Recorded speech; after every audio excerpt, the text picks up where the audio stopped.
The princess stole the human from the enemy's hands. The Crithian ships hovered like dark moons over the city's edge, casting long shadows that moved as the ships shifted. People moved carefully beneath those shadows, as if the dark shapes could reach down and take them at any moment. Princess Leora walked along a narrow alley that led from the palace quarter toward the old river docks. She kept her hood low and her steps steady. The silk of her shoes did not warn anyone. For the past week, the palace had been full of maps and arguments. Counselors spoke of treaties and delays. Generals measured risk like a thing you could weigh on a tray. But Leora had listened and learned, and a cold certainty had grown inside her. Velora would not be saved by words alone. She stopped where the alley opened to a view of the river. A line of floodlight towers hummed in the distance, and beyond them the Crithian outpost rose, an ugly stack of black and silver, bright with blue veins of energy. That was where Dr. Elias Grant was held. The thought of him behind those walls made her hands curl into quiet fists. Elias was not a soldier. He was a scientist, thin, with a soft voice and a habit of tapping his temple when he thought.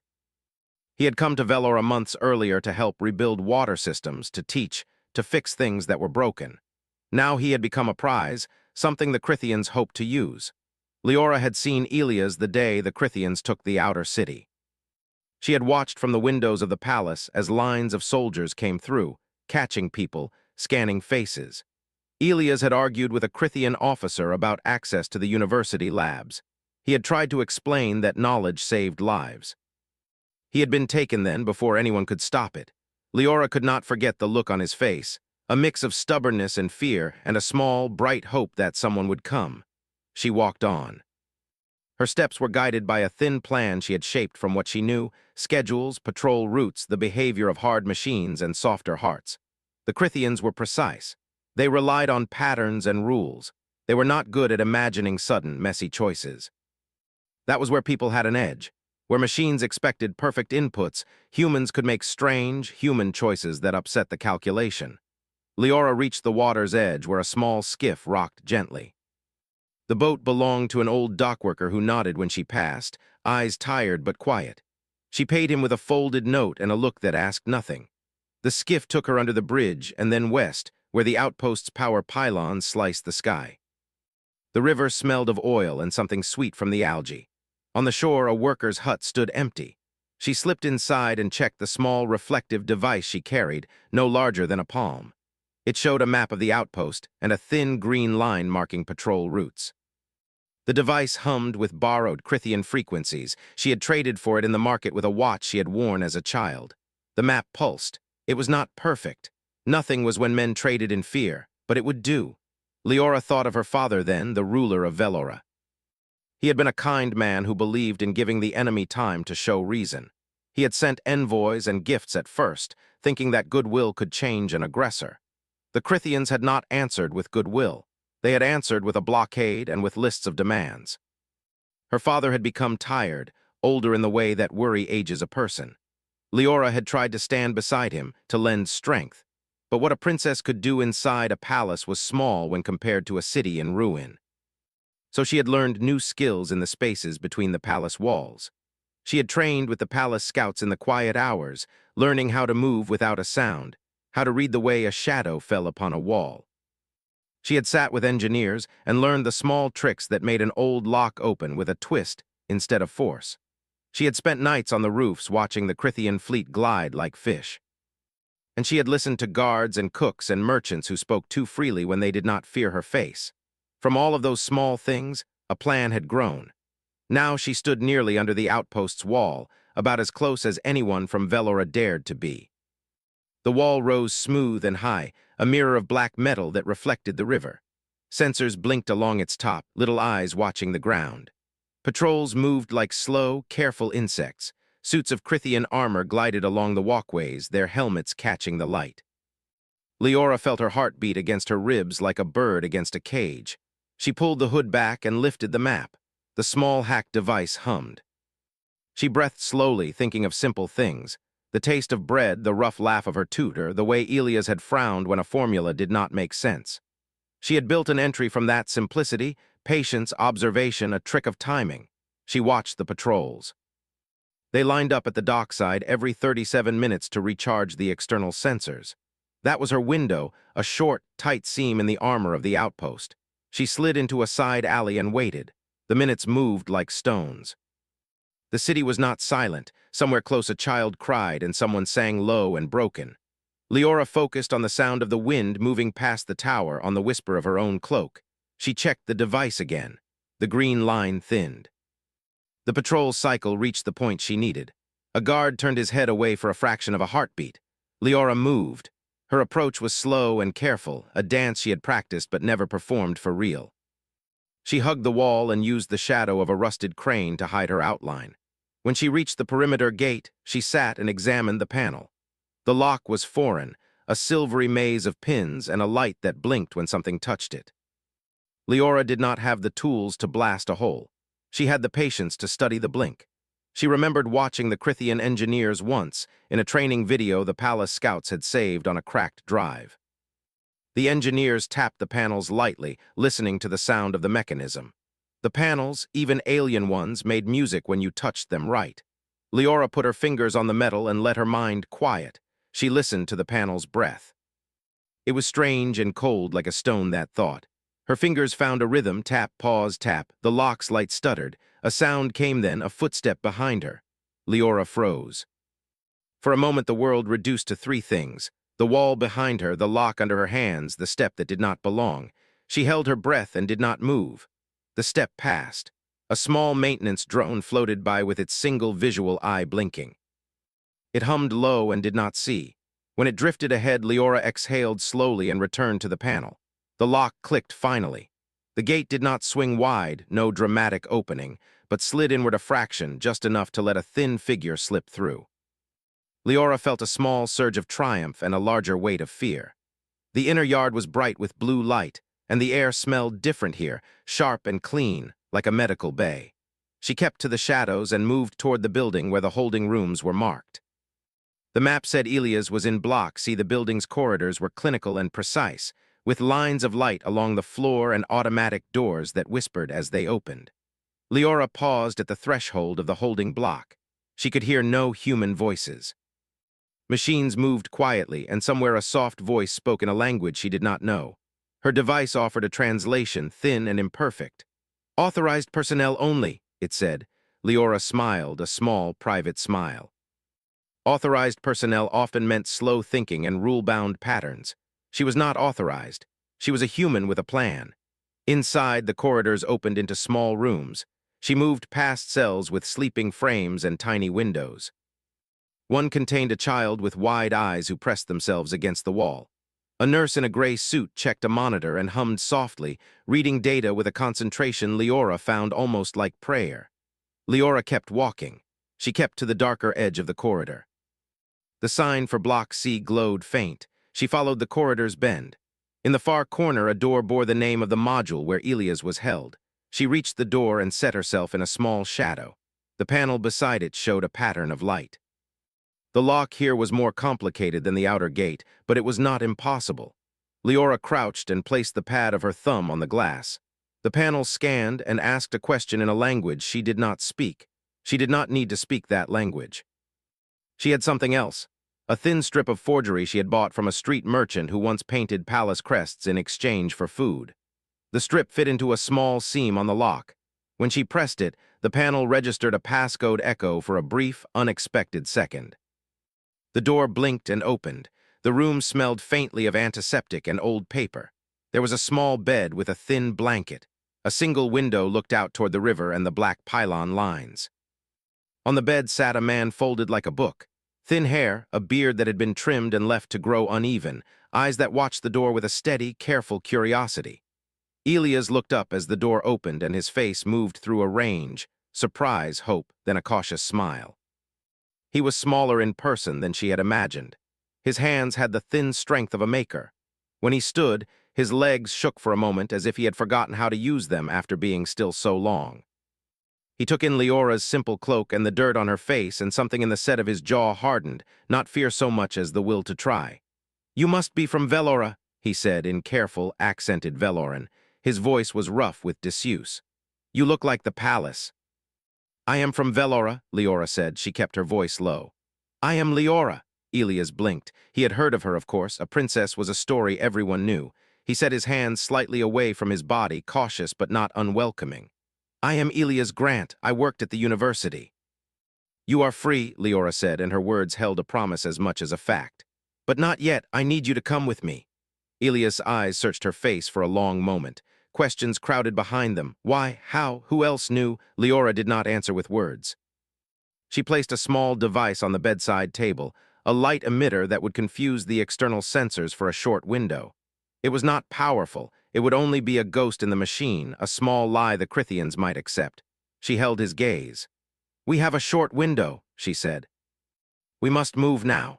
He moved with her then because humans like him chose to move when the cost of staying seemed greater than the leap toward an uncertain door. Elias dressed with hands that trembled, but that had a steady intent. He tucked a small satchel against his side. Leora watched him. She thought of all the places his hands might mend in years to come, pipes, circuits, lives. They left the room together, two figures in a corridor that held more waiting than movement. Leora led, Elias following, step by step. The map hummed in her hand, and she felt the outpost pull at them like a living machine noticing a loose wire. A faint alarm began to sound down the corridor, a thin, rising note. The patrols changed their pattern, sliding like fish toward the sound. Leora's device stuttered and then held. The ghost of a signal hung in the air and confused the machines for a moment more. They reached the outer wall the same way a dream reaches a shore, sudden urgently, with a little water in between. The gate they had used earlier slid slowly open at her touch. The river beyond gleamed, and the skiff waited like a small, faithful thing. Leora pushed Elias in and then climbed after him. The boat tipped, and for a heartbeat they were two dark shapes bobbing in a wide, blue river under a sky full of watchful ships. Behind them, the outpost's lights flared, and a loud voice, mechanical and unkind, declared a breach. Leora pressed her hand to the small device at her belt. It would not last long. The patrols would move faster now. She started the skiff's engine. It coughed, then answered. The boat slid away from the shore and into a path of water that reflected the ships like a broken mirror. Elias sat very still, holding the satchel to his chest. He did not speak until the boat had taken them beyond the first ring of pylons, and the hum of the outpost receded into a lower, distant sound. You could have been killed, he said finally, but his voice had a strange lightness in it, as if the idea of being alive now made the risk acceptable. Leora looked at him. I could have been, she agreed. So could anyone who stays and waits for polite words. She felt something warm and small in her chest. Not triumph exactly, but the deep, steady warmth of a choice made. She did not tell him that the city would be watching their lights in the river, and that children would whisper the tale around fires. That would come later. For now there was only the water ahead and the dark sky. When the skiff slipped beneath the first bridge, Velora's lights were a smudge of soft gold behind them. Ahead, the city's ruined outline rose like a promise. Leora sat very straight. The tide moved them on. She let the speed take the sharpness from her pulse. Elias looked at her then, his eyes open and honest in a way that made her feel both young and old at once. How did you? He began. Patrols move in patterns, she said simply. They think like machines. I moved like a person. She smiled a little. It pleased her that the answer was true and simple. Elias shouldered a question and then let it go. He folded his hands in his lap and watched the river. The skiff moved steadily, and the lights of Velora grew nearer. The city was not free. The Crithians still hovered above, and the outpost would send new patrols. There were bridges to build, alliances to make, and plans to keep. But in the small pocket of the night, with the water slapping softly against the boat, a human had been taken from the enemy's hands and given back to her people. Leora felt the weight of what she had done and the weight of what might come. There would be no grand celebration yet, only the hush of the river and the quiet in Elias' breath. She did not know if the rescue would shift the war or only stir it. She only knew that a person who made things with their hands was alive, because she had chosen to step from a palace into the dark. As the city lights wrapped around them, Leora thought of a small, steady future. Pipes fixed, children taught, lectures given in a warm hall, Elias' soft voice explaining how a pump might be coaxed into working again. Those were small things, but they were the things wars were about. They were the small pieces of life that made a world worth defending. The skiff reached the old dock. Leora helped Elias climb out and then tied the boat with hands that did not shake. Around them, shadows leaned closer, and the city's muted sound rose like a tide. There would be questions and worry and danger. But for now, a light had been lit, a human figure walking from a storm toward a possible day. Leora stood on the dock and watched as Elias disappeared into the alleyway that led back toward the palace. She felt the river at her boots and the night at her back. The outpost would not sleep. The Crithians would not forgive a breach without response. But she had done what she had come to do. She had stolen a human from the enemy's hands, not by violence or thunder, but by patient, steady choices. That thought steadied her like a hand on the shoulder. Princess Leora had returned to the palace with Elias, but the walls she knew so well now seemed smaller, almost fragile against the weight of what had happened.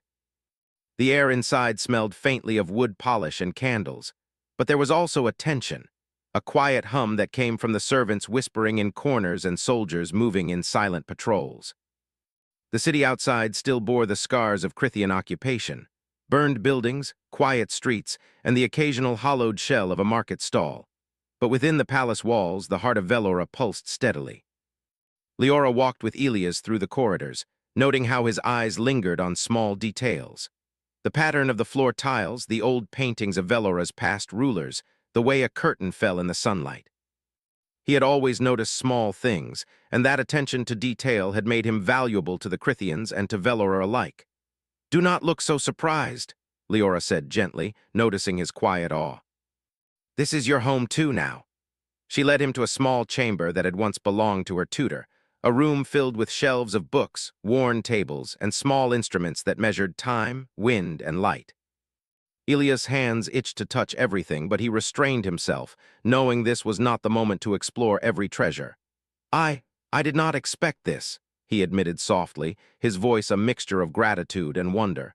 "I thought I would never see this side of Velora again." The outpost, it was cold, calculating, machines everywhere and soldiers that moved without hesitation. I could not fix anything there, I could not help anyone. His fingers clenched slightly around the strap of the satchel he still carried. "You did help," Leora said firmly. "Your knowledge is more powerful than any weapon. You are not a soldier, Elias, but what you can do, what you know, can change everything." She had always believed that intelligence and creativity were as strong as steel or fire, and now, after pulling him from the enemy's hands, she felt that belief deep in her bones. She saw the truth in it reflected in his cautious, thoughtful gaze. Elias set the satchel down and removed a small notebook from inside. He opened it, and Leora saw sketches of machinery, formulas, and diagrams that looked foreign but somehow beautiful in their logic. "They tried to make me feel small," he said, flipping through the pages. "The Crithians, they believe in control. If you cannot be controlled, they do not see you as important. They do not understand that humans can think beyond their rules." He paused and looked at her, eyes clear. "You are different, Princess. You think in ways they cannot calculate. That is why you succeeded." Leora smiled, but it was small, almost hesitant. She had not succeeded because she was clever alone. She had succeeded because she had learned to see the world from multiple angles, because she had listened to the small rhythms of machines, the timing of patrols, and even the tiny hesitations of soldiers. She had turned patience and observation into a kind of strength. Yet even with success, the danger was far from over. In the days that followed, Leora and Elias worked together quietly. They examined maps of the city, noting areas that were still under partial Crithian control, streets that had hidden sensors, and buildings that might serve as safe havens for citizens who had nowhere else to go. Elias, who had spent years repairing systems and building networks, quickly understood the hidden patterns of the city's infrastructure. He pointed out pipelines that could be restored to bring water back to neighborhoods, and energy conduits that could be rerouted to power safe zones. Leora listened and contributed, blending her knowledge of patrols, gates, and patterns with his engineering insight. Slowly, a plan formed, not just to save the city, but to give it the tools to resist, to be resilient against the Crithians' control. One afternoon, as they studied a map in the small chamber, a knock came at the door. It was Commander Talon, one of the palace's loyal leaders who had coordinated Velora's defenses. He looked older than Leora remembered, his uniform pressed but his eyes tired. "Princess," he said, bowing slightly, I heard the outpost had a breach. You have returned and brought Dr. Grant. His gaze flicked to Elias. This is fortunate but dangerous. The Crithians will respond. They do not forgive what they consider mistakes. Elias nodded, understanding the unspoken warning. I am ready to help, he said quietly. Whatever is needed. His voice carried a weight of responsibility, and Leora noticed that his presence alone seemed to inspire caution and attention. Humans like Elias were rare, and his talents could shift the balance if used wisely. Commander Talon sighed and leaned closer. You must understand, Princess, we cannot move recklessly. Any direct action against the outpost will invite retaliation. We must strike carefully with precision and foresight. Your rescue, it was bold, but it was also a signal. The Crithians will notice. His eyes met hers. We need to prepare, and we need to ensure that every step you take now strengthens Velora rather than endangering it. Leora nodded. She had expected no less. Courage alone did not win wars. Strategy, insight, and timing were just as important. She understood the weight of the choices before her, yet she also knew that Velora could not wait passively. The city needed hope, and hope often required action. We will act wisely, she said, but we will act. We cannot wait while they think themselves invincible. The following day, she and Elias moved through the city quietly, visiting areas that were still damaged and neglected. Citizens emerged from shadowed streets to watch them pass. Children peered from broken windows, their eyes wide with curiosity and fear. Some adults nodded in quiet recognition. Leora spoke softly to those she met, offering reassurance and hope. Elias helped repair a water valve in a small courtyard, explaining his work to a group of watching children. The smallest moments mattered, she realized, because they reminded the people of Velora that their city still had life, still had care, still had hands willing to build rather than destroy. At night, Leora and Elias returned to the palace chamber to plan further. They studied the outpost from afar, using a small telescope and reports gathered from citizens who had glimpsed Crithian patrols. The outpost was heavily guarded, but patterns existed, as all patterns did. Elias suggested subtle disruptions, cutting power to certain lights, rerouting sensor data, creating temporary blind spots that could be exploited. Leora noted the routes of patrols and the rotation of guards. Together, they began to map opportunities, small openings in the enemy's precise, cold system. As they worked, Elias revealed the full extent of the Crithian technology he had seen while imprisoned. Machines that analyzed behavior, sensors that could detect heat and sound, systems that could communicate across the city in near silence. Yet even with all their sophistication, Elias pointed out weaknesses. Blind spots in algorithms, devices that relied on predictable timing, guards who grew complacent. They think themselves perfect, he said one evening, tracing lines on a map with careful fingers. But humans are unpredictable. That is our strength. Leora nodded, feeling the familiar warmth of determination in her chest. They would use what the Crithians did not understand: creativity, patience, and the courage to act when the moment arrived. 1 week after his rescue, Elias worked alongside the palace engineers to rebuild a small communications hub. Leora observed from a balcony above, the city stretching out beneath her in quiet darkness. The air smelled of rain and smoke, of stone and river. She thought of the outpost, of the alarms that would ring when the Crithians realized their prisoner had gone.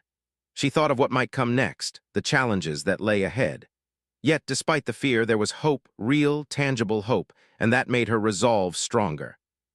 Every valve repaired, every map marked, every patrol predicted was another step toward reclaiming Velora from the shadow of the enemy. Elias paused in his work and looked up at her. You think too much like a strategist, he said with a small, amused smile. But not everyone can see the patterns like you do. That is why you succeeded. He returned to the device he was repairing, careful hands moving with precision. Leora felt a smile tug at her lips. The acknowledgement was small, but it mattered. It reminded her that courage alone was never enough. Action combined with understanding was the true power. As night fell fully, the city seemed to hold its breath. Lights glimmered in windows, shadows stretched across empty streets, and the river reflected the distant glow of the outpost's energy veins. Leora sat by a window in the small chamber, studying the stars and the city below. She knew the Crithians would act soon, that every movement they made would be watched, calculated, and countered. But she also knew that humans, herself and Ilias included, could act in ways that machines could not anticipate. That knowledge was a quiet, steady strength, one she would carry into every challenge yet to come. The next morning, the palace was alive with preparation. Leora moved through the halls with purpose, guiding teams of engineers, scouts, and guards. Every decision was deliberate, every instruction clear. Citizens who had once feared the Crithians now moved with a careful confidence, their lives shaped by the promise that someone was working tirelessly to protect them. Leora observed, calculated, and adjusted. Every small victory, water flowing to a courtyard, a blocked sensor bypassed, a new safe route for messengers, was a step toward reclaiming the city. It was not enough to survive. Velora needed to thrive even under the shadow of the enemy. Ilias worked quietly alongside her, offering insight and tools, but he also learned from her. The importance of observation, of patience, of seeing the world as a system of people and patterns rather than just machines and orders. Together they became a partnership not just of knowledge, but of trust and understanding. The Crithians had underestimated them both, believing that prisoners and princesses were powerless. Leora and Ilias knew better. The power of humans lay in their ingenuity, their courage, and their unyielding spirit. The city of Velora slept uneasily under the distant hum of Crithian ships. From the palace balcony, Princess Leora could see the faint glimmers of energy tracing the paths of the outpost's defenses. Even from here, the structures seemed alive, moving in ways that machines often did, precise, relentless, and unfeeling. Yet Leora did not tremble. She had spent days studying those movements, watching the patrols and calculating the patterns. She had learned that even the most exact machine, the most disciplined soldier, had small imperfections, moments of hesitation, blind spots, or repeated routines. Those moments would be the key. Ilias stood beside her, notebook in hand, his eyes scanning the outpost as if he could see the inner workings of every machine and every soldier inside. "They've increased sensor activity since your rescue," he said quietly.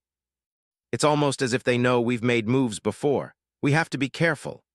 His voice carried a calm determination, the kind that only comes from someone who had stared at impossible problems and refused to look away. Leora nodded, knowing that caution was necessary, but that hesitation could also be deadly. They gathered in a quiet chamber later, where a large table was spread with maps, small models of buildings, and devices Ilias had repaired or built himself. Leora traced her finger along the map, pointing out the patrol rotations, access points, and blind spots. "If we move here," she said, "and then loop around the energy pylons, we can reach the storage area. That's where they keep critical equipment, power modules, data cores. We could disable part of their network, buy ourselves time, and weaken their ability to react." Ilias leaned over the map, nodding. "We could reroute power from their sensors temporarily, confuse the patrols with false signals, and create a window of at least 5 minutes. That's enough for a targeted operation." He paused and looked at her, the weight of the task clear in his eyes. "But it will require precise timing. One mistake and they'll know we are inside before we even move." Leora's gaze was steady. "Then we will make no mistakes. We have prepared, observed, and practiced. We understand them better than they understand us." She knew that courage alone could not carry them through, but it was the combination of courage, knowledge, and creativity that made humans dangerous, even to a seemingly perfect enemy. Night fell over Velora, and the two moved out, silent as shadows, cloaked in clothing that blended with the darkness. They reached the river and the small skiff Leora had used in her earlier rescue. The water reflected the pale moonlight and the distant blue veins of energy from the outpost's pylons. Every ripple seemed louder in the quiet night. Leora set the engine to a low hum, almost imperceptible, while Ilias prepared the small devices they would use to disrupt the sensors. Each device was a delicate mix of human ingenuity and stolen Crithian technology, carefully balanced to avoid triggering alarms. As they approached the riverbank nearest the outpost, Leora felt her pulse quicken, not from fear but from anticipation.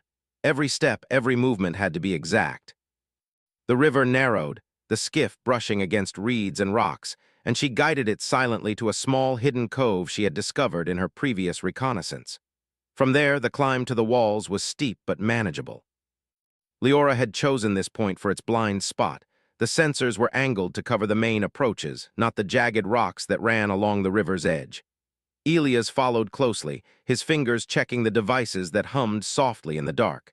"We have one chance," he whispered. "If we trigger the sensors too early, the patrols will react immediately. We must synchronize perfectly." Leora nodded, her eyes fixed on the black metal walls looming above them. Every movement was careful, deliberate, every sound measured against the night. They reached the first outpost wall. Leora pressed a small device against the metal, and a faint pulse spread along the surface. The sensor lights flickered, confused by the temporary interference. It was a delicate trick, one that relied on timing and precision. They slipped through the shadow of the wall, hearts steady, every sense alert. The corridor beyond was lined with crates, machinery, and the faint hum of power conduits. Leora led, her eyes scanning every corner for movement, every flicker of light that might indicate a patrol. Elias followed, adjusting devices to maintain the interference. Together, they moved like a single organism, flowing through the defenses with careful grace. The storage area was ahead. Leora had studied the layout carefully, noting the placement of guards and the arrangement of equipment. They moved silently, ducking behind crates and using the shadows to their advantage. Elias reached the door first, quickly examining the locking mechanism. It was complex, a blend of mechanical and electronic systems, but not impossible. He tapped gently, listening to the subtle clicks and whirs, and then nodded to Leora. The door slid open just enough for them to enter. Inside, racks of glowing modules lined the walls, humming with energy. Leora's eyes scanned quickly. This was more than just power storage. It was the network that kept the outpost operational, the intelligence that guided patrols, monitored the city, and controlled the sensors. Elias set to work, carefully rerouting a few key circuits, creating a temporary disruption that would mask their presence. Leora kept watch, noting every movement outside the room, every shadow that flickered past the sensors. Time was short, and every second mattered. Suddenly, a faint sound reached them. A soft footstep, too light for the usual patrol, but deliberate. Leora signaled Elias to stop, and they pressed themselves against the shadows. A Crithian technician, unaware of their presence, moved past the doorway, humming softly. The machines of the outpost did not register him. He was part of the predictable pattern, moving like the humans in training videos Elias had studied. Once he passed, they resumed their work, hearts steady, fingers moving with precision. The disruption took effect. Sensor lights flickered, patrols hesitated, and for a brief moment the outpost was blind to their presence. Leora and Elias moved swiftly to the next corridor, where data cores were stored. Elias quickly accessed the systems, downloading critical information and making temporary adjustments to confuse the monitoring network. Leora watched the doorways, noting each patrol rotation, each shift in light and shadow.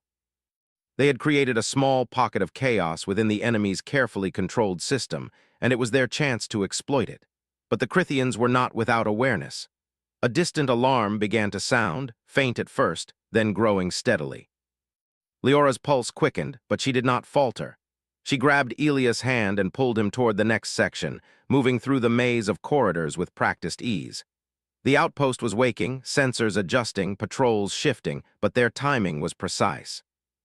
Each movement counted, each step calculated to stay just ahead of detection. They reached a side exit that Leora had identified in her previous reconnaissance, a narrow service corridor leading to the river edge. The exit was guarded by a single sentinel, but the disruption Elias had created gave them just enough advantage. Leora timed her move with the blinking of the lights and slipped past the guard, pulling Elias behind her. They emerged onto the riverbank, wet reeds brushing against their legs, the air filled with the faint scent of water and metal. The skiff waited, its engine low and quiet. Leora pushed it into the water and they climbed aboard, hearts pounding but steady. Elias checked the devices, confirming that the disruption would hold for a few more minutes, enough to give them distance. The river reflected the glow of the outpost, now partially blinded by their interference, and the night felt alive with possibility. As they moved downstream, Elias allowed himself a small smile. "We did it," he whispered. "For now, at least." Leora did not smile, not yet. The operation had succeeded, but it had also revealed the outpost's vulnerabilities. The Crithians would respond, adapt, and strike back. The challenge was far from over.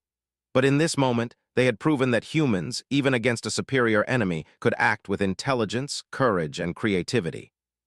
The skiff cut through the water, carrying them toward the city, past bridges and empty streets, past the damaged buildings that bore witness to weeks of occupation. Citizens watching from the shadows would not see them, but they would feel the ripple of hope. A human had moved inside the enemy's defenses, disrupted their systems, and returned safely. That was more than a victory. It was a signal, a reminder that the Crithians' control was not absolute. Back in the palace, Leora and Elias debriefed quietly, reviewing the information Elias had collected. Every piece of data was another opportunity to strengthen the city, to repair what had been broken, and to plan for the next move. The outpost systems were complex, but humans were unpredictable, creative, and capable of adaptation. That was their advantage, and they would use it carefully.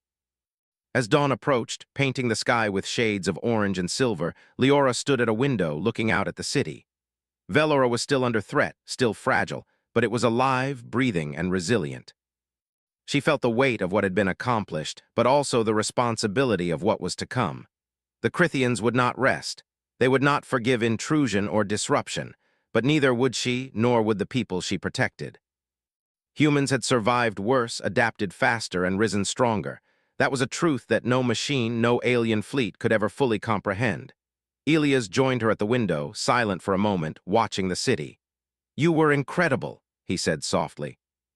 "I have seen clever minds, but your strategy, your observation, it is something else entirely." Leora shook her head slightly. "It is not just me," she said. "It is all of us, people who care, who notice, who act. That is what makes us dangerous to them. That is why we survive." The city stirred below, the first sounds of morning reaching the palace. A child crying, a merchant preparing for the day, the hum of distant machinery. Leora and Elias knew that their work had only just begun. The Crithians would respond, the outpost would recover, and the next challenge would demand even greater courage and ingenuity. But for now, they had moved, acted, and succeeded. Humans had once again proven that even against overwhelming odds, intelligence, courage, and determination could create opportunities where none seemed to exist. As the sun rose fully over Velora, casting gold across rooftops and reflecting off the river, Leora felt the quiet satisfaction of a plan executed well, of courage tested and proven. Yet she also felt the tension of the future, the knowledge that the war was far from over. They had struck a small, meaningful blow, and now the next step awaited. Every patrol, every sensor, every soldier would now consider her and Elias. They would anticipate, adapt, and respond, but so would she. And that was the power of humans, to act unpredictably, creatively, and with heart. To use knowledge, courage, and patience in ways no enemy could fully calculate. To take risks, survive, and return stronger. That was the promise of Velora. That was the promise of the human spirit. And as Leora and Elias prepared for the next steps, they knew the challenge ahead would be dangerous, but also full of possibility. For the first time in weeks, Velora felt alive with hope once more. The first rays of sunlight broke over Velora, painting the city in shades of gold and soft silver.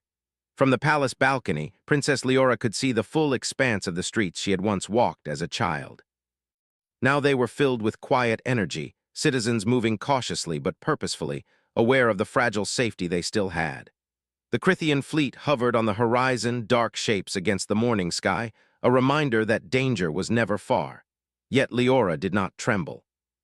She had faced impossible odds before, and she had learned that the true strength of humans lay not in weapons alone, but in courage, creativity, and the willingness to act when others hesitated. Elias stood beside her, notebook in hand, reviewing the plans they had drawn the night before. His fingers traced the lines of energy conduits, patrol routes, and data networks they had gathered from the outpost. "They've rebuilt some of the sensors already," he said quietly, "but we have a new advantage. They do not expect another coordinated move so soon." He glanced at Leora, his expression calm but determined. "We can strike where it hurts the most without engaging in open conflict. We just need precision, timing, and trust." Leora nodded, her mind already running through the steps. Every human in Velora who could contribute had a role. Engineers, scouts, and even the children she had met in the streets, those who had watched and learned, would be part of the plan. Humans were unpredictable, adaptable, and capable of seeing opportunities that the Crithians, with all their machines and calculations, could not. By midday, the team was ready. Leora and Elias moved through the city streets, checking on teams that were preparing diversions, temporary power reroutes, and communication networks that would transmit false signals. Citizens whispered and watched, some with fear, others with hope. Leora spoke to them quietly, offering reassurance. "We are acting carefully," she said, "but we are acting. Velora is ours, and we will take every step to protect it." As the sun began to sink toward the horizon, the Crithian outpost came into view. From a distance, it looked calm, but Leora knew better. Patrols moved along the walls with silent precision, sensors blinked and hummed, and automated drones scanned the surrounding streets. Yet this time, Leora and Elias had a new tool. The chaos they had sown in the previous operation had created minor flaws in the outpost's routines. Small, almost imperceptible cracks that could be exploited. They moved through a narrow canal that led behind the outpost, using shadows and natural cover to avoid detection. Elias adjusted the small devices in his pack, humming softly as they powered up temporary signal disruptions. Leora signaled to the team of scouts stationed along the riverbank, and they activated diversions. False movements, lights flickering, sounds designed to draw Crithian attention away from the main path. The plan relied on timing and coordination, but it had been rehearsed carefully. As they reached the perimeter wall, Leora pressed a hand to the smooth, black metal and felt the faint vibration of sensors beneath her fingers. Elias activated the disruption devices, and the blinking lights of the patrols faltered just long enough for them to slip past. Leora moved like a shadow, precise and deliberate, guiding Elias along the path she had memorized. Every step was calculated to stay ahead of detection, every breath measured against the silent rhythms of the night. Inside the outpost, the corridors were tense with anticipation. The Crithians were aware of previous disruptions, but they could not predict the precise path of human ingenuity. Leora and Elias moved quickly, ducking behind walls and machinery, guided by the data they had collected. Each room and corridor was familiar from their prior reconnaissance, yet every step was dangerous. One mistake could alert the patrols, and the consequences would be severe. They reached the main data core room, where rows of glowing modules pulsed with energy.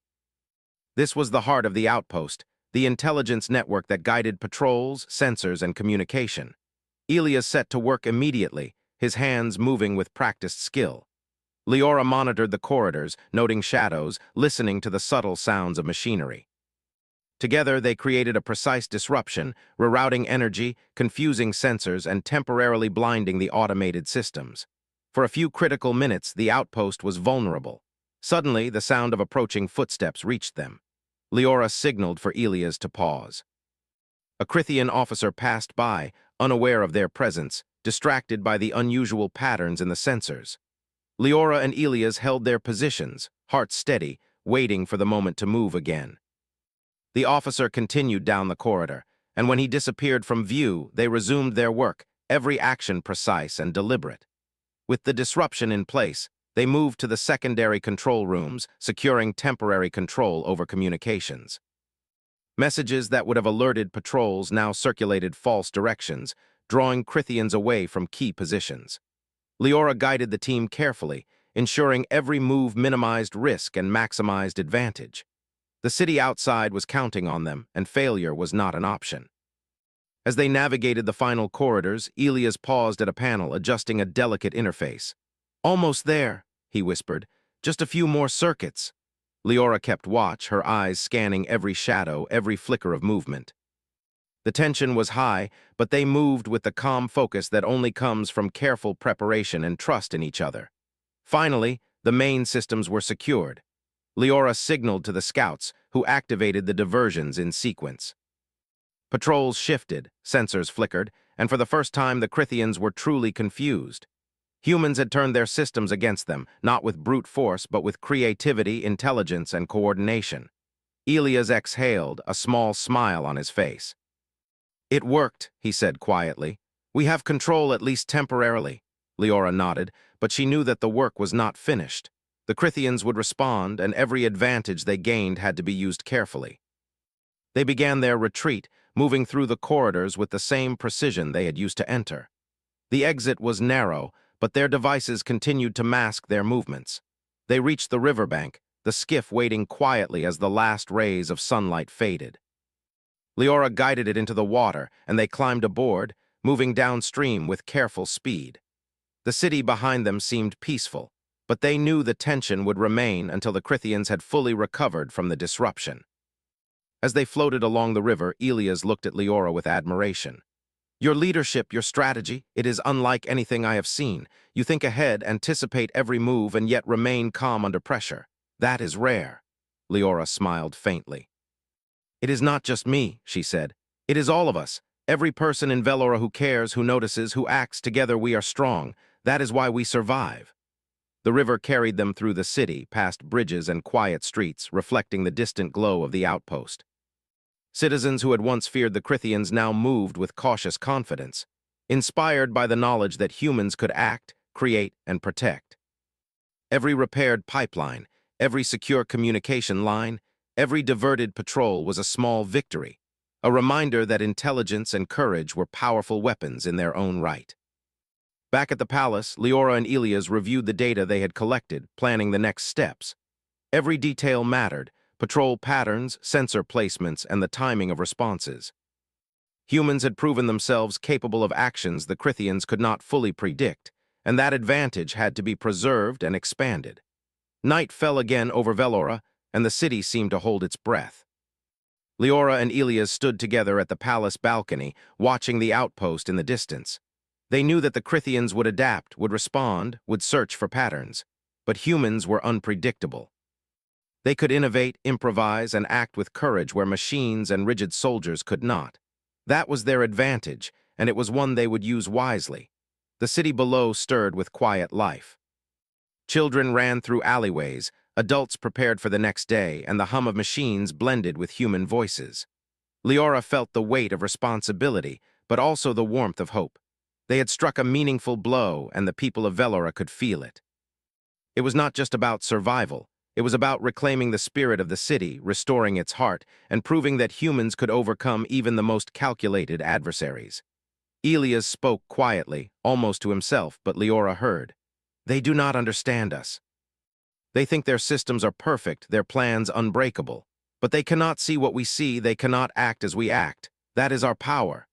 Leora nodded, understanding perfectly. Humans could be bold, creative, and resilient. They could find opportunity in places the Crithians never imagined, and they could act with heart and intelligence. The next morning, Leora walked through the city streets with Elias, observing the small victories. A repaired water valve, a functioning market, citizens moving with renewed confidence. Every success was a reminder that humans were not merely survivors. They were creators, thinkers, and protectors. Velora had been scarred, but it was alive, and it would continue to thrive because people refused to give up. As the sun climbed higher, casting light over rooftops and rivers, Leora felt the quiet strength of her people. They had faced impossible odds before, and they would do so again.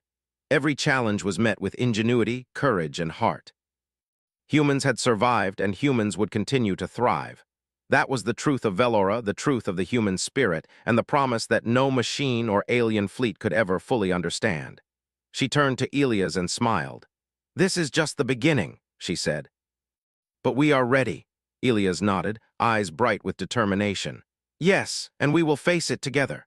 The city below thrived quietly, and the distant hum of the Crithian fleet reminded them that vigilance was always necessary.